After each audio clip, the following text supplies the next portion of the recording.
What forces cause an item to break into two items? How long does this force need to occur? Take this paperclip for example. Unfold it and refold it. Unfold it and refold it again. Keep doing this until the paperclip finally breaks apart. Do you know what caused this paperclip to finally break? Items with applied stress over time at varying loads can fail at stresses well below the material's strength. This is a concept known as fatigue failure. I'm Jacob Rush. I am a research assistant in the Computational Mechanics of Materials lab at Marquette.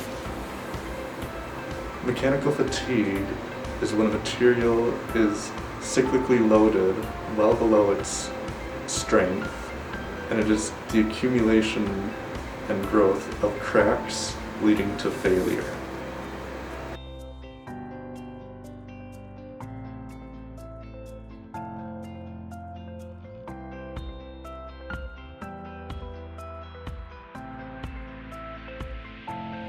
Well, mechanical fatigue is responsible for about 90% of failures in parts that move. Because as they move, they are constantly under this cyclic loading. That the load is changing as the part is doing its job. And again, 90% of failures are happening due to mechanical fatigue. So an important thing that people need to understand about mechanical fatigue is that you don't necessarily see it happening. It can happen over time in very small increments leading up to fracture. There are three stages in fatigue failure. In the first step, an object is impacted by pressure which results in a cracked formation. In the second step, there is an expansion in the growth of the crack. In the final step, a fracture is caused due to the crack's exponential growth, to a point that the item could no longer remain attached. Mechanical fatigue is when you take a material and you cycle a load through it, or you bend it, and eventually it breaks.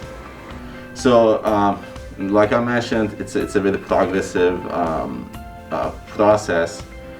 So a lot of materials, they have some kind of defect in them. Maybe it's a surface defect, maybe it's an internal defect, or even if you create a material almost near perfect, during its service it might get hit with something, or sometimes the microstructure changes and that causes localized stress increase. So we call these defects, or that feature that we have in the material, a stress concentrator or a stress riser.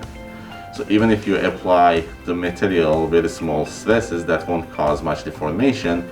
In a very localized manner, material might feel that stress a lot higher than it should.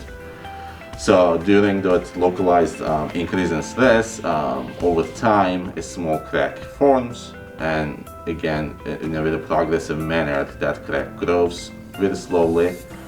Well, it depends on the conditions, but at the end the material fails.